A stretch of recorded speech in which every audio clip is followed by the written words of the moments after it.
اور تیسری بات جو حضور نے ارشاد فرمائی وَيَكْسُرَ الزِّنَا، زنا عام ہو جائے گا۔ نظر کا زنا یہ تو اس زمانے کے اندر برا رہا ہی نہیں ہے، لوگ اس میں کوئی آر ہی نہیں سمجھتے۔ کسی کی بہن اور بیٹی کو دیکھنا اور اپنی آنکھوں کو شہوات سے بھرنا یہ بندہ محسوس ہی نہیں کرتا ہے۔ حضور علیہ السلام نے ارشاد فرمایا من زنا زنیا بہی ولو بہی تان دارہی، جس نے زنا کیا یہ عمل اس کے گھر بھی لوٹے گا، اگرچہ وہ اپنی دیواریں اونچی اونچی کیوں نہیں کر لیتا۔ اگر آج کوئی کسی کی بہن بیٹی پر اپنی نظروں کو غلیظ کرتا ہے تو وہ یہ کیسے کہہ سکتا ہے کہ میری بہن اور میری بیٹی کسی کی گندی نظروں کا شکار نہیں ہوگی؟ یہ مقافات عمل ہیں۔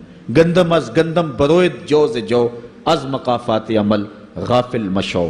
اس لیے بدکاری پھیل جائے گی، نظر کی بدکاری اور ہر طرح کی بدکاری، اور یہ اتنا برا اور کبھی کام ہے کہ اللہ تعالیٰ جل شانہ نے قرآن مجید میں اسے کھلی بے حیائی قرار دیا ہے۔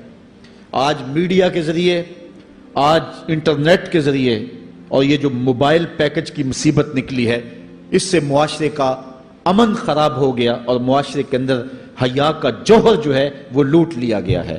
اپنی نسلوں کی حفاظت کریں، ان کے ہاتھوں سے جو ہے وہ ناول چھینیں اور ان کے ہاتھوں سے جو ہے وہ اس طرح کی مخرب اخلاق سیڈیز چھین لیں اور ان کے ہاتھوں میں اللہ کا قرآن دیں اور رسول کریم علیہ السلام کی احادیث تھمائیں اور ان کو راہ حق کا مسافر بنائیں۔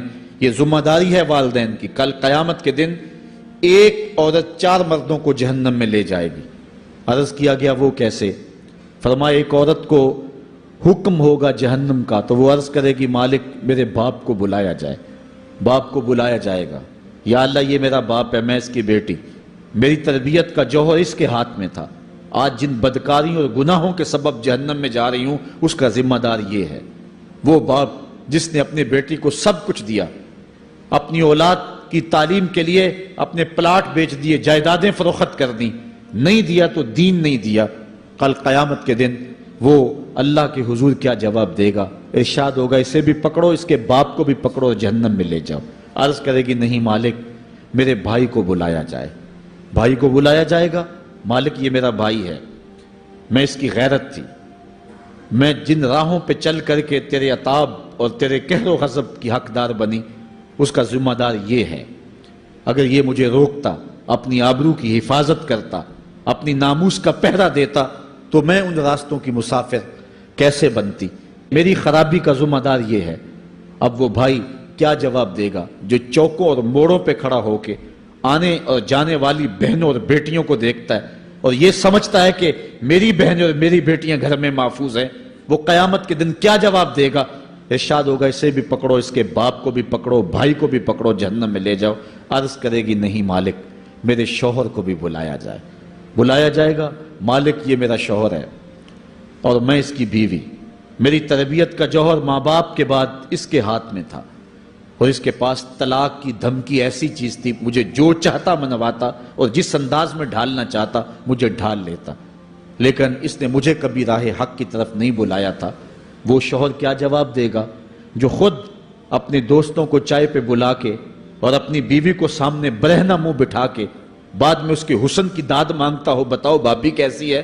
تو وہ کیا جواب دے گا قیامت کے دن؟ ارشاد ہوگا اس کو بھی پکڑو، اس کے باپ کو بھی، اس کے شوہر کو بھی اور اس کے بھائی کو بھی جہنم میں لے جاؤ۔ عرض کرے گی نہیں مالک میرے بیٹے کو بھی بلایا جائے۔ بیٹے کو بلایا جائے گا، مالک یہ میرا بیٹا ہے، میں اس کی ماں ہوں، میرے سینے میں اس کے لیے تڑپتی ہوئی ممتا تو نے رکھی تھی، یہ روٹ جاتا تو زندگی اجاڑ ہو جاتی، جو بھی چاہتا ضد کر کے منوا لیتا، مجھے کسی کے گھر کے برتن بھی مانجنے پڑے تو میں نے اس سے بھی گریز نہیں کیا، اس کی ہر فرمائش کو پورا کیا، اپنا زیور بیچ کے اس کی تعلیم مکمل کروائی۔ اگر یہ ضد کرتا کہ امی آپ نماز نہیں پڑھتی، میں آپ کے ہاتھ کا کھانا نہیں کھاؤں گا، امی آپ یہ عمل کیوں کرتی ہیں، یہ شریعت میں جائز نہیں ہے، تو میں جو ہے وہ کھانا نہیں کھاؤں گا، تو کیا میری ممتا مجبور نہ ہو جاتی؟ اس نے ساری زندگی کیا مجھے اس کے بارے میں کوئی کہا تھا، نیکی کی طرف بلایا تھا، بدی سے روکا تھا؟ جس بیٹے نے اپنی ماں سے ہر ضد پوری کروائی ہو تو اس نے صرف دین کے بارے میں کوئی ضد نہیں کی ہے، تو وہ کل قیامت کے دن کیا جواب ہوگا؟ ارشاد ہوگا اسے بھی پکڑو، اس کے باپ کو بھی پکڑو، اس کے خامند کو بھی پکڑو، بھائی کو بھی پکڑو، بیٹے کو بھی پکڑو، اور پانچوں کو گھسیٹ کے جہنم میں لے جاؤ۔ فرمایا ایک عورت 4 مردوں کو قیامت کے دن جہنم میں لے جائے گی۔ اس لیے میں اور آپ آج دیکھ لیں کہ ہمارا آخرت کا معاملہ کیا ہونے والا ہے، اور ہم نے اس دنیا کے اندر کس طرح اپنی حفاظت کرنی۔